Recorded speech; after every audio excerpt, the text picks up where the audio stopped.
नमस्कार दोस्तों, स्वागत है आपका एक बार फिर से आपके अपने YouTube चैनल कंपटीशन प्रिपरेशन पे। दोस्तों इस वीडियो में हम बात करने वाले हैं CHSL के 17 अक्टूबर के फर्स्ट शिफ्ट के मैथ्स के क्वेश्चंस के। आपको पता होगा कि मैथ्स के हम 25 क्वेश्चंस करते हैं। इसके जब ये सारे शिफ्ट हो जाएंगे, मतलब शिफ्ट वाइज, तब हम करने वाले हैं टॉपिक वाइज, जिसमें हम टॉपिक वाइज कंपाइल करके आपको प्रोवाइड कर देंगे। मेरी कोशिश होगी कि मेंस से पहले आपको सारे टॉपिक वाइज और शिफ्ट वाइज प्रोवाइड कर दिया जाए। उसमें आपके सपोर्ट की ज़रूरत है। सपोर्ट के लिए आपको बस सब्सक्राइब करना है और वीडियो को लाइक कर देना है। तो चलिए स्टार्ट करते हैं। अगर आपका कोई पर्सनल डाउट है तो आप हमें इंस्टाग्राम पे भी भेज सकते हैं, जिसकी आईडी यहाँ पे दिख रही होगी और डिस्क्रिप्शन में उसकी लिंक भी मिल जाएगी। और अगर आपको टेलीग्राम पे कुछ भी PDF वगैरह चाहिए या कोई भी डाउट होता है तो टेलीग्राम पे आप डिस्कस कर सकते हैं। ग्रुप की लिंक डिस्क्रिप्शन में दी गई है, वहाँ से ज्वाइन कर लीजिएगा। पहला क्वेश्चन देखिएगा, कहा गया in the given figure chords AB and CD are intersecting each other at point L, find the length of AB। आपको पता है दोनों सेकेंड्स हैं, यानी दोनों छेदक रेखाएं हैं। तो आपको पता होगा कि यहाँ एक रूल होता है LB into LA is equal to हो जाएगा LC इंटू LD, कह सकते हैं। यानी हमारा हो गया LB यानी 4 प्लस x। LA की लंबाई कितनी हो जाएगी 4 plus x is equal to LC। LC कितना है 6 इंटू पूरा 17 हो जाएगा। यानी कि आपका हो गया 4 प्लस x, 4 से 6 को काटेंगे 1.5 आ जाएगा और 1.5 गुणे 17 यानी 25.5 हो जाएगा। और 25.5 में से 4 घटेगा तो x की वैल्यू आ जाएगी 21.5। 1.5 बोले तो 1.5। अगला प्रश्न देखिएगा, कहा गया ये dealer marks is goods at 30% above the cost price. यानी अगर कॉस्ट प्राइस उसका 100 होता है तो वो लिखता कितना है 130 लिखता है। और कहा गया उसके बाद वो 35% का डिस्काउंट देता है। 35% डिस्काउंट, 13 का 35% कितना हो जाएगा आपको पता है 39, यानी कि 45.5 रुपये का वो डिस्काउंट देता है। 45.5 मतलब समझ रहे हो, यानी कि कैसे हमने निकाला 13 का, आपको पता है 130 का 30% 39 हो जाएगा और 130 का 5%, आपको पता है 50% 65 तो 5% 6.5, यानी कि 39 प्लस 6.5 यानी 45.5 रुपये का डिस्काउंट दे दिया। 130 की चीज़ पे अगर वो 45.5 का डिस्काउंट देगा तो उसे बेचना कितने का पड़ेगा 84.5 रुपये का। और अगर 100 में खरीदी गई वस्तु 84.5 की बिकती है तो लॉस कितने का हो जाएगा 15.5% का लॉस। ठीक है, आपसे कहा गया the difference between two numbers is 43, यानी कि दो संख्याओं के बीच का अंतर 43 है। और कहा गया देयर प्रोडक्ट इज 50, यानी कि AB इज इक्वल टू 50 है। तो आपसे कहा गया find the sum of their squares, यानी आपको निकालना है A square plus B square. आपको पता होगा A square plus B square होता क्या है A माइनस B का होल स्क्वायर, यानी 43 का होल स्क्वायर प्लस 2AB, यानी कि प्लस 2AB बोले तो 100। आपको पता होगा कि 43 का स्क्वायर 1849 और प्लस 100 जुड़ जाएगा तो ये आपका कितना हो जाएगा 1949। आंसर आ गया सेकेंड ऑप्शन। ठीक है, कहा गया the perimeter of a rectangle is 50 centimeter, its area and length are in the ratio of 5:1, find the length of the rectangle. आपको पता है लेंथ और जो एरिया है उसका अनुपात कितना दिया गया 5:1। अगर आपको एरिया और लेंथ का अनुपात दिया गया, एरिया कितनी होती है लंबाई इंटू चौड़ाई बटे लंबाई, आपको दिया गया 5/1, यानी यहाँ से आपकी चौड़ाई आ गई 5। और आपको पेरीमीटर दिया गया यानी 2 times of L plus B, यानी कि 5 बराबर आपको दिया गया 50, यानी L बराबर आपका हो जाएगा 20। L बराबर 20 हो गया, B बराबर 5 है। आपसे लेंथ निकालने को कहा गया था, L बराबर 20 आ गई।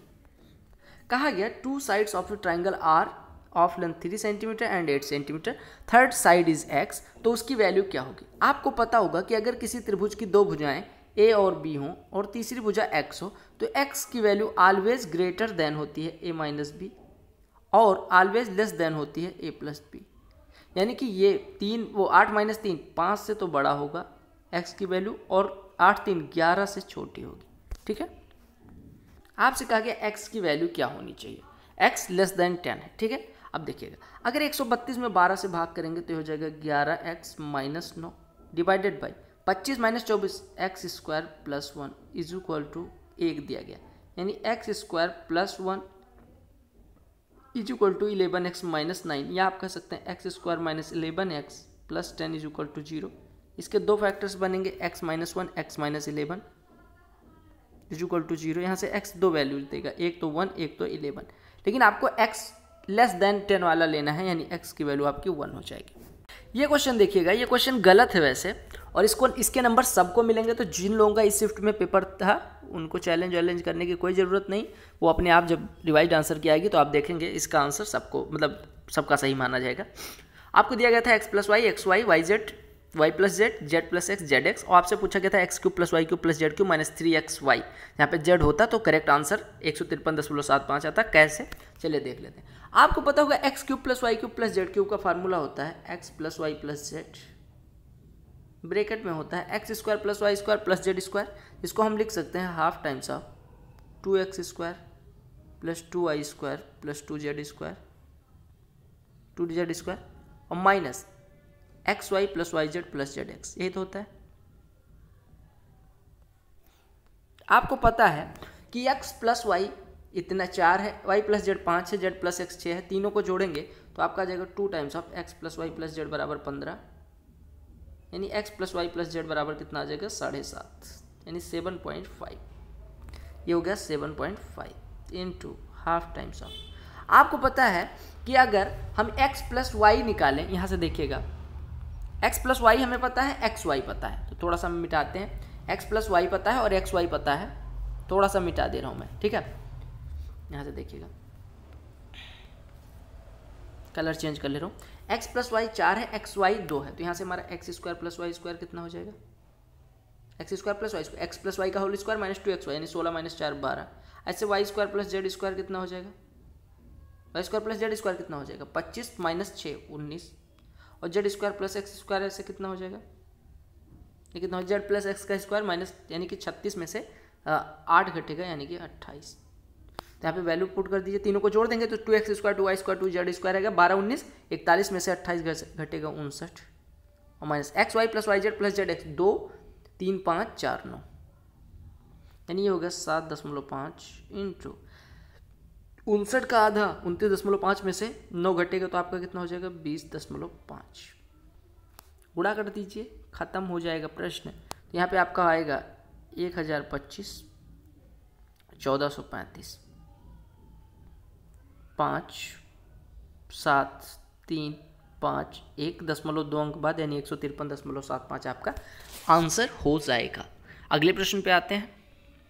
प्रश्न में कहा गया how much should be added to each term of 4:7 so that it becomes 2:3, यानी कि 4:7 के हर टर्म में क्या ऐड किया जाए जो इस रेशियो में है। मान लेते हैं y ऐड किया जाता है, या ऐसे देखिए 4:7 के अनुपात में क्या ऐड किया जाए ताकि ये 2:3 बन जाए। हम कहते हैं सर इसमें y ऐड किया जाए, 4 प्लस वाई हो जाएगा 7 प्लस वाई, और ये किस अनुपात में हो जा रहा है 2:3 के अनुपात में, यानी इसमें 3 से गुणा करिए, बीच में बराबर लगाइए, इसमें 2 से गुणा कर दीजिए, y की वैल्यू निकाल लीजिए, आपका आंसर हो जाएगा यानी 3y माइनस 2y, y बराबर 7 दूनी 14 में से 12 घटेगा, 2 आंसर हो गया।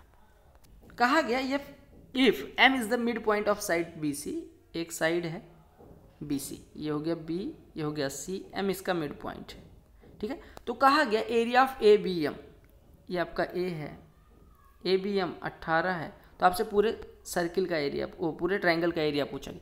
आपको पता है अगर m मिड पॉइंट है तो AM मीडियन हो जाएगी, और मीडियन जो है वो किसी ट्रायंगल को 2 बराबर भागों में बांटते हैं, यानी अगर इसका एरिया 18 तो इसका भी 18, तो पूरे का 36। अगला प्रश्न देखिएगा, कहा गया study the following graph and answer the question. कहा गया कि ये क्वांटिटी है और वैल्यू है, ठीक है, क्वांटिटी और लाख टन में वैल्यू है, ठीक है। देखिएगा आपसे कहा गया कि 100 टन मंगाया जाता है, ठीक है, और ये आपका लाख टन में, मतलब 100 लाख टन मंगाया जाता है और इसकी वैल्यू आती है 150 करोड़ रुपए। तो कहा गया in which year was the value per ton was the minimum. अगर 100 टन 150 का मिलता है तो 1.5 यहाँ हो गया, 75 अगर 200 मतलब 75 क्वांटिटी 150 की मिलती है तो 1 का हो गया, यानी 75 वस्तुएं 150 की मिलती है, 1 का 2 हो गया। अगर 150 वस्तुएं 330 की मिलती हैं तो 1 का दाम 2.2 हो गया। अगर 160 वस्तुएं 400 की मिलती है तो ये 2.25 हो गया, और अगर 200 वस्तुएं 500 की मिलती हैं तो 2.5 हो गया। अब पूछा गया था सबसे लीस्ट वैल्यू किस में थी, तो आपका 2005 आंसर आ जाएगा। कहा गया x and y together can finish a piece of work in 15 days, ठीक है, और वाई अकेले कहा गया 40 दिन में करता है, तो एक्स कितने दिन में करेगा। आपको पता है ए बी मिलके एक्स m दिन में करें, ए दिन में करे तो बी कितने दिन में करता है, m into A divided by m minus, यानी 40 गुणे 15 600 बटे 40 माइनस 15 25, तो 25 से 600 में डिवाइड करेंगे तो आपका हो जाएगा 24। कहा गया कि the following bar graph shows the number of deaths from road accident occur during the rainy season in the year 1992। Study the graph carefully and answer the question. कहा गया between which 2 consecutive weeks was the rise in the number of days greatest. कहा गया देखिएगा 30 जून के बाद 7 जुलाई की बात की गई, 14 जुलाई, 21 जुलाई, 28 जुलाई के, फिर 4 अगस्त, 11 अगस्त। आपसे कहा गया किन 2 कॉन्जिक्यूटिव वीक्स के बीच जो राइज थी वो हाईएस्ट थी। ठीक है, आप देख पा रहे होंगे 30 जून के बाद अगर हम 7 जुलाई की बात करें तो 142 से 180 हो गया, यानी 38 बढ़ा। 38 लगभग कितना परसेंट हो जाएगा? 25% से ज़्यादा हो जाएगा। ठीक है, 25% से ज़्यादा क्या? 26% हो जाएगा। अगर यहाँ बताएं तो घट रहा है, यहाँ बढ़ता है तो 145 से 155 10 ही बढ़ रहा है, 155 से 160 5 ही बढ़ रहा है, 150 से 165 15 बढ़ रहा है, यानी 10%। तो हाईएस्ट कहाँ पे बढ़ा है? 30 जून से 7 जुलाई के बीच में। ये देखिएगा कहा गया वैल्यू पूछी गई cos 30 minus sine 30 upon sine 60 plus cos 60। cos 30 की वैल्यू √3/2 माइनस साइन 30 की वैल्यू -1/2 हो गया, साइन 60 की वैल्यू √3, cos 60 की वैल्यू 1/2। ये कट गया, √3 - 1 से ऊपर नीचे गुणा तो ऊपर तो √3 - 1 का होल स्क्वायर बन जाएगा, यानी कि 4 - 2 √3, और नीचे क्या बनेगा? √3 का स्क्वायर 3 - 1 2, तो 2 से डिवाइड करेंगे 2 - √3। कहा गया कि सचिन की इनकम 25% ज़्यादा है दिलीप की इनकम से। नहीं, सचिन और दिलीप की बात करी जाए तो सचिन की इनकम 25% ज़्यादा है दिलीप की इनकम से, यानी दिलीप अगर 4 कमाते हैं सचिन 5 कमाते हैं। कहा गया by how much percentage is Dilip's income less than Sachin income, यानी सचिन की इनकम से दिलीप की इनकम कितना प्रतिशत कम है। तो आपको पता है कि 5 से कितना कम है? 1, यानी 5 पे 1 कितना परसेंट हो जाएगा? 20%। आपका आंसर हो गया। कहा गया Sachin sold a plot for this one at 15% loss. At what price should he sell the plot to gain a 10% profit. 15% नुकसान होता है, यानी 85% में बेचते हैं तो कितना मिलता है उनको? 2 के बाद 55 3 0, यानी कि 1% बराबर कितना हो जाएगा? 3 के बाद 3 0। तो आपसे कहा गया 10% प्रॉफिट, यानी 110% कितना हो जाएगा? अगर 1% इतना है तो 110%, 330 के बाद 3 0। आपका आंसर आ गया। कहा गया कि एक बल्लेबाज यानी ये batsman in his 11th inning makes a score of 77 runs thereby increasing his average by 3 runs. अच्छा, अगर उसका एवरेज 11 इनिंग में 3 बढ़ जाता है, यानी कि 11 या 33 रन एवरेज से ज़्यादा बनाया होगा। 77 रन जो बना है वो एवरेज से 33 ज़्यादा, यानी एवरेज यहाँ से कितना हो जाएगा? 77 - 33 44। तो आपसे कहा गया what is his average score after the 11th inning. शुरुआत में कितना था? 44, अब बढ़ कितना गया? 3, तो अब हो कितना गया? 47। कहा गया cosec theta plus cot theta 2 है तो साइन थीटा की वैल्यू बताओ। देखो कोसेक थीटा क्या होता है? 1/sin थीटा, और कॉट थीटा क्या होता है? cos theta upon sine theta. तो ये जुड़ेगा तो ये हो जाएगा 1 + cos theta upon sine theta is equal to 2। अब देखिएगा अगर हम इसको ऐसे लिखें 1 + cos थीटा, ठीक है, by 2 is equal to sine theta, तो कुछ गलत होगा?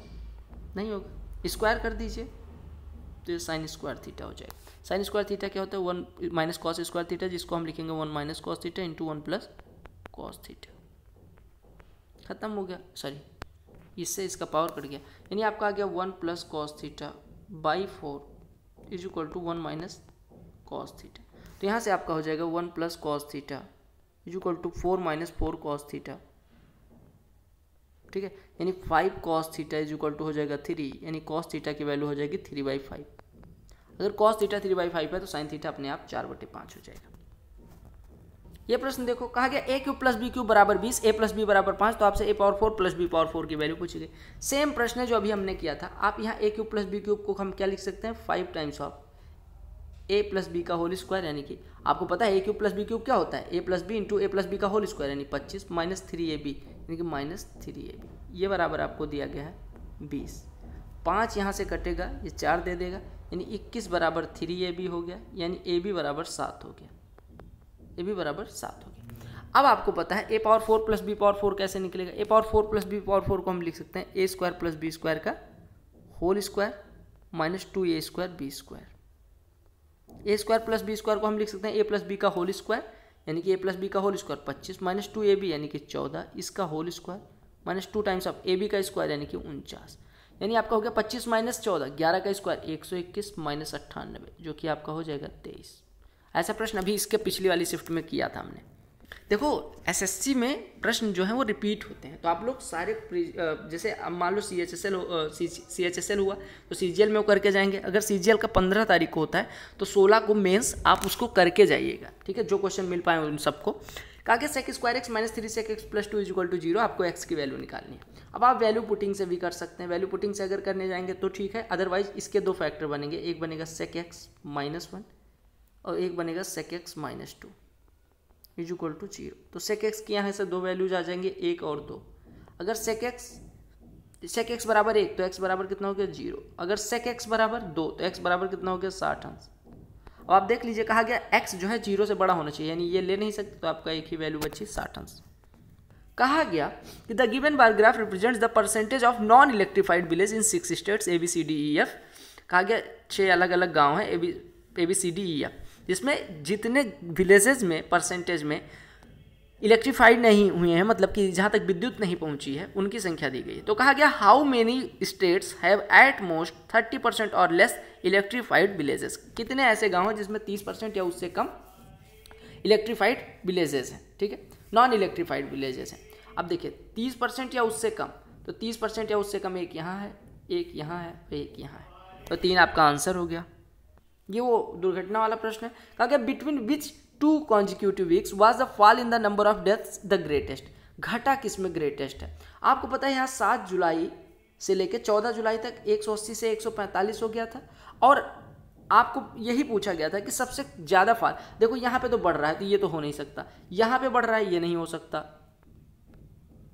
यहाँ पे भी बढ़ रहा है, ये नहीं हो सकता। 160 से 150 केवल 10 कम हो रहा है, केवल 10 कम हो रहा है, परसेंटेज में 10% भी नहीं हो रहा है। और 150 से 160 ये भी बढ़ रहा है, यानी कि केवल घट रहा है। सबसे ज़्यादा कहाँ घट रहा है? 7 जुलाई से लेकर 14 जुलाई के बीच। कहा गया कि एक 5 सेंटीमीटर लंबा परपेंडिकुलर सेंटर से खींचा गया किसी कॉर्ड 24 सेंटीमीटर लंबाई की, यानी आप देखिएगा 24 सेंटीमीटर अगर इस पर परपेंडिकुलर ड्रा किया गया तो इस पर लंबवत होगा और मतलब बाइसेक्ट करेगा। अब ये 5 है, ये 12 है, तो त्रिज्या ये हो जाएगी 13। तो आपसे पूछा गया डायमीटर, अगर त्रिज्या 13 है तो डायमीटर 26। कहा गया निम्नलिखित में से कौन सी संख्या 7 power 81 plus 7 power 82 plus 7 power 83 को डिवाइड करेगी? इसमें से कॉमन ले लीजिए 7 पावर 81। अगर आप कॉमन ले लोगे तो यहाँ पे बचेगा 1, यहाँ पे बचेगा 7, यहाँ पे बचेगा 49, यानी 49 7 56 1 57, यानी 7 पावर 81 इंटू 57। अब आपसे कहा गया कि कौन सी संख्या ऐसी होगी जो किसको काटेगी? इस पूरी संख्या को काटेगी। तो आप देखिए यहाँ से हम ऐसा लिख सकते हैं 7 के पावर 80 इंटू 7 इंटू 57, एक 7 यहाँ से निकाल के 57 में गुणा कर दीजिए, तो 7 7 49, 7 5 35 और 4 39, यानी ये संख्या जो भी है वो 7 पावर 80 इंटू 399 है, तो 399 से ये कटेगी। कहा गया the difference of simple interest on a sum of money for 8 years and 10 years is 200। आपको पता है 8 साल और 10 साल का जो ब्याज का अंतर है वो 200 है, यानी कि अगर 8% ब्याज की दर हो, सॉरी और यहाँ पे दिया गया रेट ऑफ इंटरेस्ट 10% है, यानी 8 साल में कितना मिला होगा 80%, 10 साल में कितना मिला होगा 100%, तो अंतर कितना आ जाएगा 20%। ये बराबर दिया गया 200, अगर 20% बराबर 200 है तो 100%, यानी राशि आपसे पूछा गया था, तो 100% कितना हो जाएगा 1000। देख रहे हो, फ्लो में भी गलती कर जाता है। कहा गया ये man walks from point X to Y at a speed of 20 kilometre per hour but comes back from point Y to X at speed of 25 kilometre per hour, find his average speed. X से Y तक वो 20 की speed से जाता है, Y से X यानी ये 20 से तो गया है और 25 से वापस आया, तो आपसे कहा गया एवरेज स्पीड। अब आप एवरेज पहले डिस्टेंस मान लीजिए, 20-25 का एलसीएम 100 मान लीजिए, ये डिस्टेंस जो है 100 है, तो 20 से जाएगा तो 5 घंटे जाने में लगेंगे, 25 से वापस आएगा 4 घंटे वापस आने में, तो एवरेज स्पीड बराबर होती है टोटल डिस्टेंस, 100 गया 100 आया, तो टोटल डिस्टेंस 200 बटे टोटल टाइम टेकन, यानी 5 4 9 डिवाइड करेंगे, 9 दूनी 18, 9 दूनी 18 सही 2/9 किलोमीटर प्रति घंटे। समझ आ गया? तो आई होप आपको सारे प्रश्न समझ में आए होंगे। इस शिफ्ट को मैं एवरेज से ऊपर मॉडरेट रखूँगा, और मेंस वाले इसको ट्राई करें, मुश्किल से 15 मिनट दें, इससे ज़्यादा ना दें। और अगर 15 मिनट में देखें कितने क्वेश्चन आपके हो जाते हैं, अगर 15 मिनट में कर रहे हैं तो आप समझ लीजिए कि अच्छा मैथ्स है। अगर 15 से 18 मिनट ले रहे हैं तो आप, मतलब 15 मिनट ले रहे हैं तो एक्सीलेंट, 15 मिनट तक ले रहे हैं एक्सीलेंट, 15 से 18 ले रहे हैं आप अच्छे हैं, और 18 से ज़्यादा और 20-22 तक ले रहे हैं तो एवरेज हैं, और अगर 20-22 से ज़्यादा ले रहे हैं तो आप बिलो एवरेज हैं, आपको इंप्रूव करने की जरूरत है। Bye bye, take care, all the best, all queen jobs, वंदे मातरम, जय हिंद।